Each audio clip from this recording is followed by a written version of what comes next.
안녕하십니까. 8월 셋째 주 더팁스 위클리 뉴스입니다. 이번 주는 25일 예정된 한미 정상회담을 앞두고 외교가가 분주했습니다. 국내 정치권에서는 내란 특검이 한덕수 전 총리를 조사하며 긴장감이 높아졌고, 경제 분야에서는 K방산업계가 활약했습니다. 사회적으로는 허위 테러 협박 사건이 잇따르며 시민의 불안감이 커지는 가운데, 연말부터는 휴대폰 개통 시 안면 인식 기술이 도입돼 안전과 편의가 강화됩니다. 지금부터 이번 주 주요 현안들을 차례대로 짚어보겠습니다. 첫 소식입니다. 오는 25일 이재명 대통령과 도널드 트럼프 미국 대통령이 한미 정상회담을 갖습니다. 앞서 23일에는 일본에서 이시바 시게루 총리와의 한일 정상회담도 예정되어 있어 이재명 정부의 외교 골든위크가 펼쳐질 것으로 보입니다. 한미 정상회담에서 가장 주목받는 일제는 안보와 경제입니다. 우선 국방비 문제입니다. 미국은 한국의 국방비 지출을 GDP 대비 5% 수준으로 끌어올리라고 요구하고 있습니다. 현재 우리가 부담하는 방위비 분담금은 연간 1조 4천억 원 수준인데, 이보다 훨씬 큰 폭의 증액을 압박받고 있는 겁니다. 이 같은 방위비 증액 논의는 주한 미군 문제와도 맞닿아 있습니다. 최근 트럼프 행정부는 중국과 러시아의 위협에 공동 대응하기 위해서 동맹 현대화를 강조하고 있습니다. 주한 미군의 역할을 유연하게 바꾸고 방위비 분담도 대폭 늘리자는 요구인데요. 정부는 이에 대해 안보뿐만 아니라 경제, 첨단 기술까지 포함하는 미래형 포괄적 전략 동맹으로 협력 방안을 찾겠다는 입장입니다. 한편 관세 협상의 후속 대응도 빼놓을 수 없는 의제입니다. 트럼프 대통령은 지난달 관세 협상 타결 직후 한국이 1,000억 달러 규모의 LNG와 에너지 제품을 구매하고 대규모 투자 자금을 약속했다고 밝혔습니다. 트럼프 대통령은 이 대통령이 이번 회담에서 관련 내용을 발표할 것이라고 말했는데, 우리 정부로서는 반도체 등 핵심 품목에서 불이익을 받지 않도록 신중한 조율이 필요한 상황입니다. 과연 이번 회담에서 이를 공식화할 것인지, 혹은 또 다른 대응 방안이 윤곽을 드러낼 것인지 그 귀추가 주목됩니다. 한편 23일 예정된 한일 정상회담에서는 민감한 과거사 문제도 다뤄질 것으로 보입니다. 최근 이시바 총리가 전몰자 추도식에서 반성과 교훈을 새겨야 한다고 언급해 한일 관계가 개선될 것이라는 기대감이 높아지고 있지만, 야스쿠니 신사 곡물 복남 문제는 여전히 우려를 낳고 있습니다. 이번 한일 정상회담은 이 대통령의 국익 중심 실용 외교의 첫 시험대가 될 전망입니다. 민감한 현안들이 많아 향후 결과가 국내외 정세에 직접적인 영향을 줄 것으로 보이는데요. 정부의 대응과 회담 결과를 주목하면서 끝까지 지켜봐야겠습니다. 다음 소식입니다. 지난 19일 한덕수 전 국무총리가 내란 특검의 피의자 신분으로 출석해 16시간 동안 조사를 받았습니다. 한 전 총리는 12.3 비삼계엄 계획에 가담하고 사후 은폐에도 관여한 혐의를 받고 있는데요. 특검은 앞서 윤석열 전 대통령 구속영장에서도 한 전 총리를 공범으로 적시했습니다. 핵심 쟁점은 계엄 계획 실패 이후 작성된 사후 계엄 선포문과 국회 답변 과정에서 관련 문건을 인지하지 못했다고 주장한 위증 여부입니다.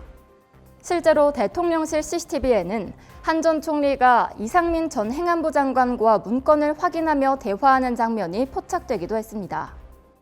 한 전 총리는 과거에도 논란이 끊이지 않았습니다. 국회에서 탄핵 소추를 받았다가 헌법재판소에서 심판이 기각되며 직무에 복귀했고, 대통령 권한대행 시절 헌법재판관 임명 문제로 논란에 휩싸이기도 했습니다. 이후 대선 출마를 위해 사퇴했지만 당내 단일화 과정과 후보 교체 과정에서 갈등을 겪으며 결국 출마하지 못했습니다. 최장수 국무총리라는 타이틀에도 불구하고 그의 정치 행적은 늘 논란과 함께했습니다. 이번 특검 조사는 그의 정치적 행적과 책임을 평가하는 중요한 분수령이 될 전망입니다. 다음 소식입니다. 국내 방산업계의 상반기 영업이익이 2조 원을 돌파하면서 사상 최대 성과를 올렸습니다. 한화시스템, KAI, 현대로템, LNG 넥스원과 풍산 등 빅5 방산기업의 상반기 영업이익은 총 2조 3천억 원. 이는 작년 한 해 실적의 약 80%를 이미 상반기에 달성한 수치입니다. 이건 대규모 해외 납품과 함께 중동, 유럽, 동남아시아 시장에서의 추가 수주 기대감이 작용한 결과로 K방산의 수주 잔고는 이미 100조 원을 넘어섰습니다. 불과 3년 반 전 42조 원 수준이었던 잔고가 2배 이상 늘어난 겁니다. 업계는 이미 4년에서 5년치 일감을 확보한 셈이라고 평가했습니다. 전문가들은 러시아 우크라이나 전쟁 장기화와 중동 정세 불안, 인도 태평양 지역의 군비 경쟁 심화로 글로벌 방산 수요가 급증한 것이 주된 배경이라고 분석했습니다. 앞으로도 우리 K방산이 기술력과 책임감으로 더욱 인정받기를 바랍니다. 다음 소식입니다. 최근 공공시설을 대상으로 한 폭탄 테러 협박 사건들이 연이어 발생하고 있지만 처벌 수준이 너무 약해 사회 불안을 키우고 있다는 지적이 나옵니다. 지난 17일에는 배달 지원 불만이 폭탄 테러 협박으로 이어져 건물 이용객 400여 명이 긴급 대피하는 소동이 벌어졌습니다. 이달 초에도 명동 신세계백화점 1층에 폭약을 설치했다는 신고가 접수돼 경찰 특공대가 투입됐지만 폭발물은 발견되지 않았습니다. 문제는 시민의 불안과 사회적 비용은 커지는데 처벌 수위는 여전히 뒤처져 있다는 겁니다. 2022년 잠실 종합운동장 폭발물 사건은 벌금 500만 원에 그쳤고 2021년 충남대 도서관 협박범도 2심에서 벌금형으로 감형됐습니다. 반성하고 있고 초범이라는 이유 때문입니다. 이런 솜방망이 처벌이 이어지는 이유는 대부분 위계 공무집행 방해죄만 적용되기 때문입니다. 이러한 한계를 보완하기 위해 올해 3월 공중협박죄가 신설됐지만 이후 발생한 사건 72건 중 구속된 피해자는 단 4명뿐입니다. 길거리에서 사제폭탄을 들고 불특정 다수를 위협한 30대 남성에게 처음으로 이 공중협박죄가 적용됐는데 선고 결과는 벌금 600만 원이었습니다. 실제 폭탄을 들고 협박까지 했는데도 고작 벌금형에 그친 겁니다. 해외는 어떨까요? 미국은 공중협박죄를 적용해 최대 징역 5년, 영국은 7년까지 선고합니다.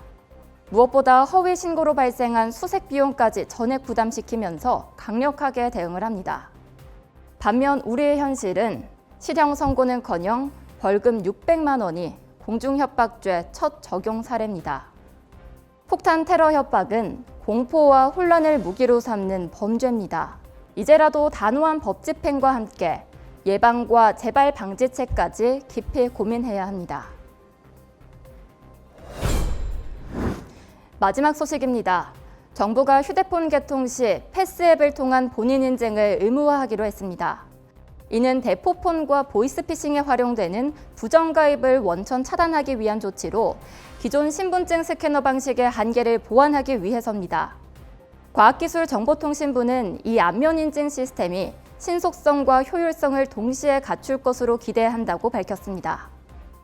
패스앱은 통신 3사가 공동으로 개발한 디지털 신분증으로 이미 은행 로그인, 공공기관 인증, 항공 탑승 등 다양한 분야에서 활용되고 있습니다. 정부는 이를 통해 명의 도용과 불법 개통을 원천 차단하겠다는 방침입니다. 사회적 안전만큼이나 중요한 게 바로 일상의 건강관리인데요. 다시 찾아온 폭염 속에서 수분 섭취에 대한 논란이 있었습니다. 하루에 물 2리터 마시기, 많이들 들어보셨을 겁니다. 그런데 최근 유퀴즈에 출연한 이계호 교수가 과도한 물 섭취는 전하투륨 혈증으로 건강을 해칠 수 있다는 주장을 펼치며 논란이 일었습니다. 채소나 과일 등 음식에서도 1리터 안팎의 수분을 얻을 수 있기 때문에 실제로는 하루 평균 1.5리터 정도만 마셔도 충분하다는 겁니다. 하지만 의료 전문가들은 콩팥 기능이 떨어진 경우가 아니라면 갈증이 날 때마다 충분히 물을 마시는 건 문제가 없다고 강조합니다. 앞서 문제를 제기한 이 교수 역시 2리터라는 강박을 버리는 것이 중요하다는 의미였다고 설명했습니다. 결국 중요한 건 정해진 양을 억지로 채우는 것이 아니라 내 몸이 보내는 신호를 따르는 겁니다. 무더운 여름, 무조건 많은 물을 마시기보다는 몸이 보내는 갈증 신호에 귀를 기울이며 현명하게 수분을 섭취하는 것이 중요하겠습니다. 처서가 지난 8월의 셋째 주에도 무더위는 여전히 일상에 숨막히는 열기를 더하고 있습니다. 폭염은 다음 주까지 이어지겠는데요. 더위에 지치지 않고 일상 속에서 작은 기쁨과 활력을 지켜가시기 바랍니다. 더팁스 위클리 뉴스 마칩니다. 시청해주신 여러분 고맙습니다.